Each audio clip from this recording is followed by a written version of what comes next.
has been a very hard week. Trying to recover for my Steelers lost. And at the same time, trying to keep a positive attitude while preparing to be able to deliver this morning.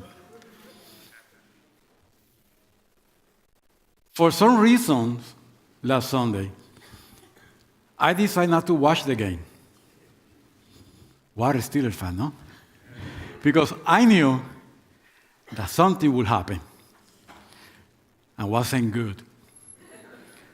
So I didn't want my heart to get frustrated throughout the entire 4 quarters. And let us just watch the last quarter and have faith. Well, didn't work as I expected.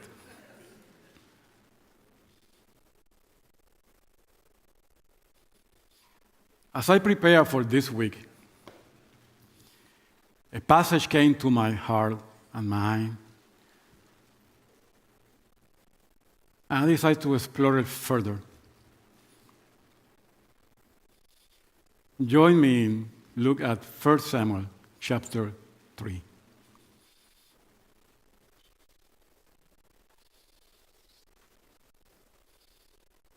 It is a Sunday school story. If you grew up in church, and if you attended Sunday school, this passage was a common story on Sunday school. Today we want to spend a few moments dealing with the sacred power of a listening heart.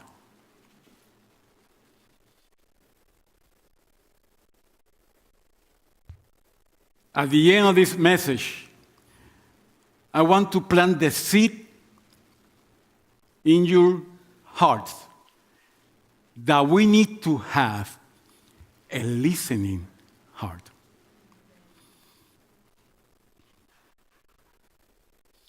Wonderful things happen sometimes when we are ready and willing to listen. I have to clarify that listening is not the same thing as hearing. Can you agree with me with that?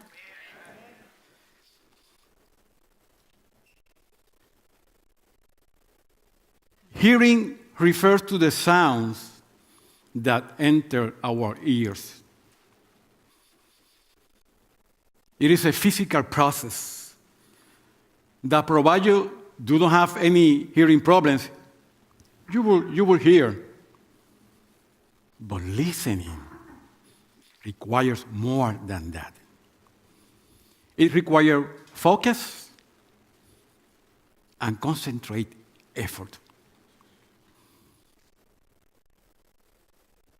One common problem is that instead of listening closely to what someone is saying, we often get distracted after a sentence or two.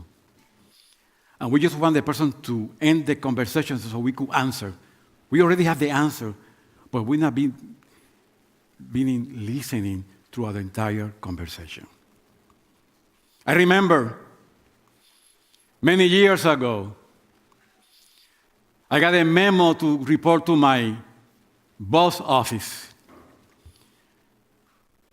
And I was expecting to get a good promotion. And as I prepared myself throughout the week, how to say thank you in a way that my boss recognized that I'm not just filling the blanks.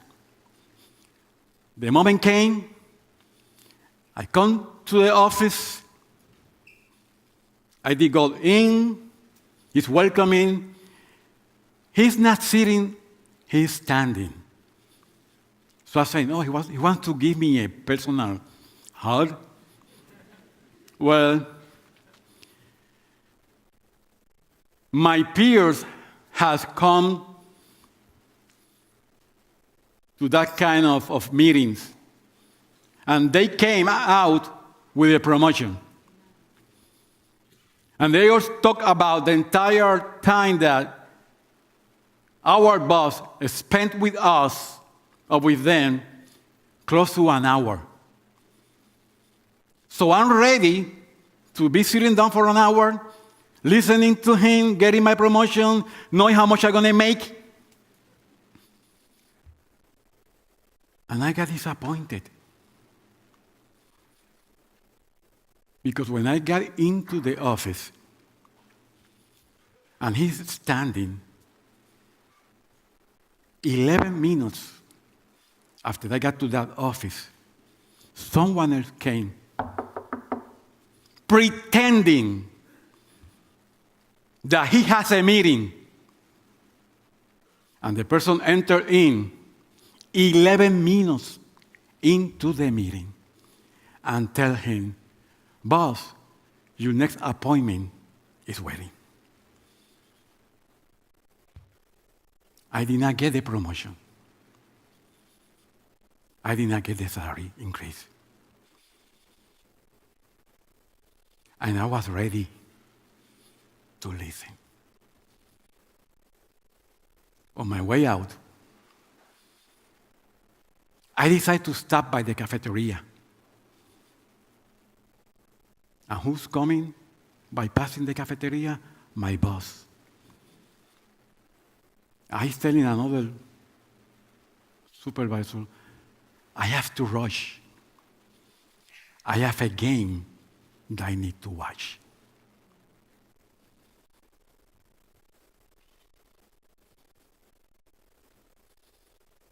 Chuck Swindoll, a very famous preacher, and he wrote a lot of books. He's telling that at some point, the hurry, the rush of life came to his household. He did everything in a rush. He ate in a rush. He talked with the family in a rush. He talked with his peers at his office in a rush. The message that he was giving to the people was, you are not important enough for me to take the time to listen to you. And that creates an environment of not having hope. And he said that at one time he's eating with the family. And his daughter started talking to him very fast. Daddy, I need to tell you something very fast. He realized that she's going to choke in the food. Tell her, honey, take your time. You could speak to me at a slow pace. This is what the daughter told Chuck Swindoll. Daddy, if you want me to speak slow, then you must listen slowly.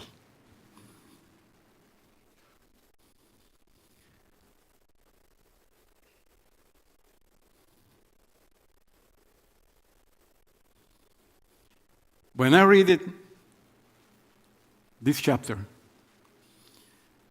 at the beginning we get the information that Samuel is working under Eli. And Eli is doing his usual thing. And church, this morning, I want to challenge you. I want you to think and process so you could act. How many of us are like Samuel? Growing up in the temple. Getting the lectures and teaching in the temple. Day in, day out, our lives are consumed by the temple. So whoever is looking from the outside and is seeing my actions, oh, I spend 24/7 in the temple, That's equal that I am closer to God than the common parishioner. What a lie. Samuel was close. How much close he could be? The passage is telling us that he was sleeping near the Ark of the Covenant. The passage also brings to the light that the lamp of God was still burning. Can you imagine that? A person that is living 24/7 in the temple from being a little kid. A person that has been trained by Eli, not any priest, by the high priest. A person that is near the Ark of the Covenant. Wow. He is close to God, but he doesn't know God. He's been getting the instruction about Yahweh. He's been getting instructed how to do the ceremonies. He's been taught how to become a good priest. But Eli cannot tell him how to know God because Eli wasn't close to God. And in this morning, leaders from the church, pastors from the church, teachers of Sunday school, teachers on disciple, God has given you people to be trained, to be equipped, to be ready. So when he decides to call someone under my ministry could recognize that's God's voice.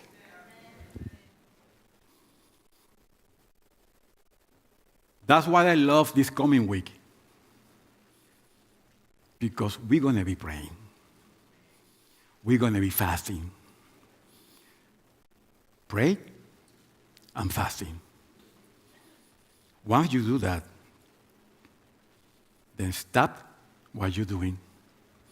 Cease every activity and lay down. For God to speak to you, you need to lay down. I'm going to say it again.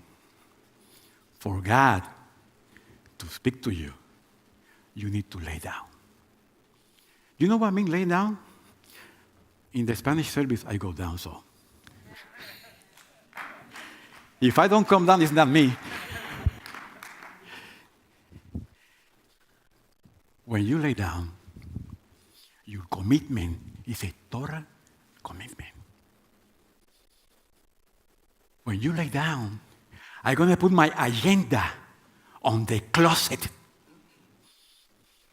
When you lay down, you're going to put your ideas, your perception, your knowledge on the closet. Anything that is happening outside this church, the chaos, the mayhem, you're going to put it on the side. And you are going to lay down. And trust me, when you lay down, when you lay down, he's going to call you by your name with a special mission. He's going to give you the plan. Not your plan, not your agenda, not what you think that is going on, not what the prophet or the teacher or the radio is saying. Him, the one who died at the cross and rose again, he's calling you by your name. Pay attention. Get the message. I want that message. Many years ago, I started listening to the radio, Christian radio in Puerto Rico. was crazy. Preachers coming one after the other, preaching against the previous one. That was crazy. So I decided, I'm not going to listen to the radio because I'm going to get confused. Who's saying the truth? Sometimes you could recognize the radio preacher, but you cannot recognize when God is speaking about or through our pastor. We need to tweak and fix our ear. We need to put a zipper in our mouth. I know that that's difficult, but we need to give God the opportunity to call you by your name. In other note, I was thinking, maybe when Samuel recognized with the help of Eli, that God was calling him, Samuel was expecting, as we sometimes expect, God to come down and say, okay, Samuel, thank you for what you're doing. Job well done. Keep it doing. I'm going to give you an increase. No. The message was a punishment message. Was a strong message. Yes, Samuel anointed the first king. Samuel anointed the second king. If we begin his story at that moment, it's fine.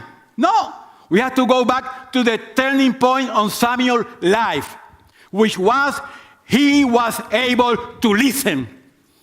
And when you listen, you're no longer a leader. Can you hear me that? When you are ready to listen to God, you're no longer a leader. You're no longer a pastor. You're no longer a deacon. You are a servant. You are a servant. Here I am. Speak to your servant. What about that? How many of you say amen? Amen.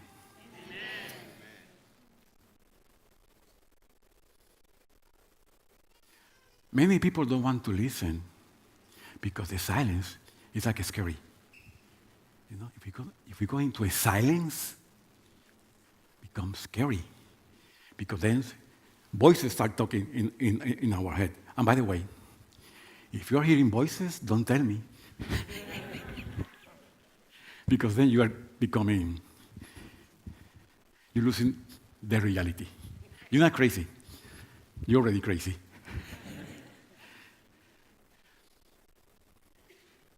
What a shame.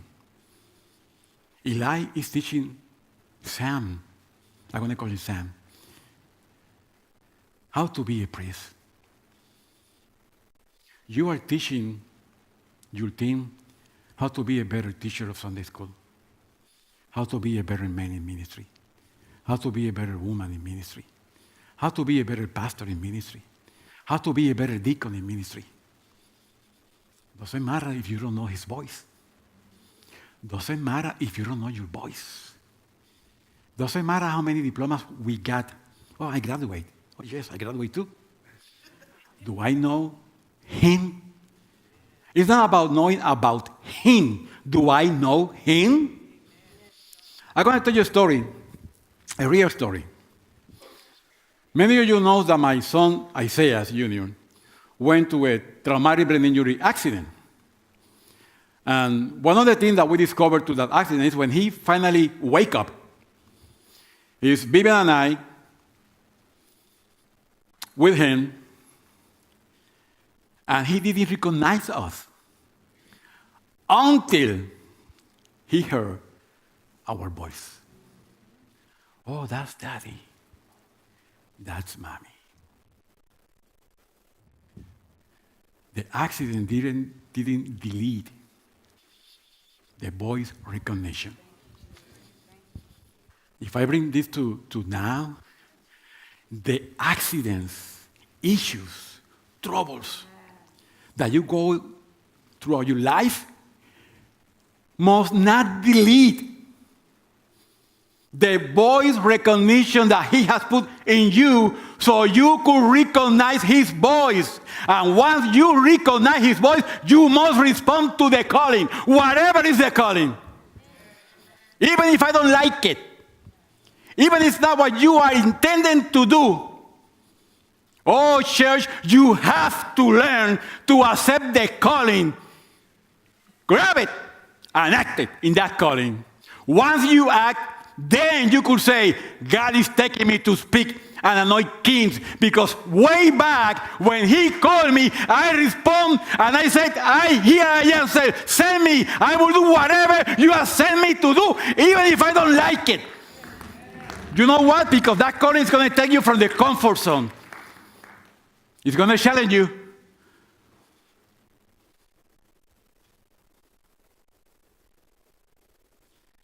Many years ago, in Peru, there is this pastor. He has a big church. I only have 2 assistants at the church. And I'm watching, I don't know how many of you remember the PTL program back in the 80s, 90s. So they were sharing this information in that program. And he said that one of his assistants came to him and said, Pastor, I cannot take it anymore. I said, why? I cannot deal with people. I said, well, it's not an easy task. You have been called to deal with people. Pastor, you know, I think that the crazy ones are the ones coming to church. I'm not trying to deal with crazy people. And then in church. He said, I am leaving my calling. And I am leaving ministry as today. So he didn't allow the pastor to finish the conversation. He just left. Grabbed his wife. They go to take the train to leave the capital. And as he walked to take the subway, there is a crazy man coming. Crazy because the way that he's moved, the clothing that he's wearing, he's jumping around, going through the line, and this assistant pastor is telling his wife, can you believe that? We are probably going to ride on a train with a crazy dude. She reminded him, remember that you have a call. You will call to listen. But he's crazy. She said, doesn't matter. You were called to listen. Because if you listen to him, it will feel important. Anyway, he's going through the line. He's not touching anyone until, guess what? Got to the assistant pastor. And he put his 2 arms on the shoulders. And he starts singing a Spanish Christian song that I'm going to try to translate. Am I a soldier of Christ and servant of the Lord? I will not be afraid. I will not be afraid. After he sings those few lines, the crazy one asks the pastor, are you going to take the train or are you going to keep with your calling? God is calling. God is calling. The Lord is calling. This week, fast and pray and put yourself in the right position so you could hear your name be called. Otherwise, you're not going to hear. You don't want me to appoint you or send you to do anything in the church. You want God to call you.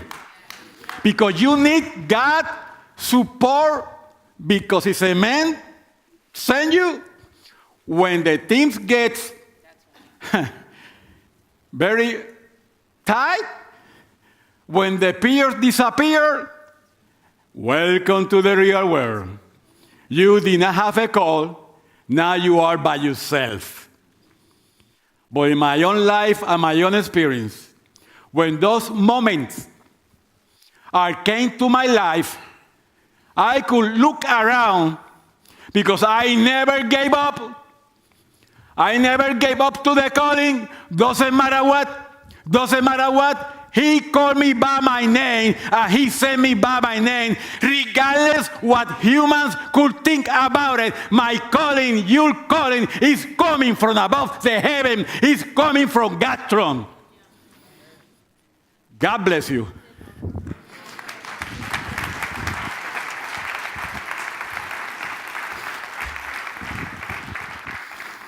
But I'm not finished yet.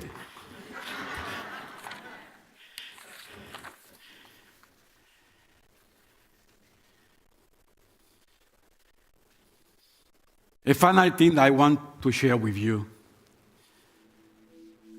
that will lead you to think about the challenge to listening to God's voice.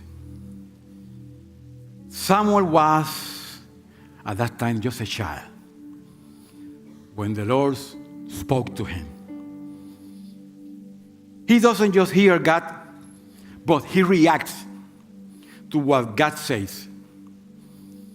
What God tells him is both disturbing and empowering. Can you handle the tough stuff when God has appointed you to go against the mainstream, go against the status quo, go against the norm? If you can handle that, then you could say with me, "Here I am, Lord, speak to me because I'm listening. And I'm listening because I'm going to act upon what you are telling me to do." Church, if your household begins to listen to God, if your household really open the heart, and that center of the body becomes a listening organ, your family is going to change. Because now you have a household that as a whole is listening to God. When that kind of household comes to church, then we have families across the seats that are ready to listen to God. And God only has one message. It's not a confusing God. One message. Imagine, church, for a second, that God will speak to you this week. Not to tell you the same thing that the Bible said. He's going to speak to you because he has to empower you to do bigger things. He has to empower you so you could anoint kings. He has to speak to you so you could change the history of mankind. We are called to change history, not to make history, to change history. Has to come from that call. Lord, speak. Lord, speak, because your servant is ready to listen. May God keep his eyes over us. May God give us the strength to kill the ego. Yes.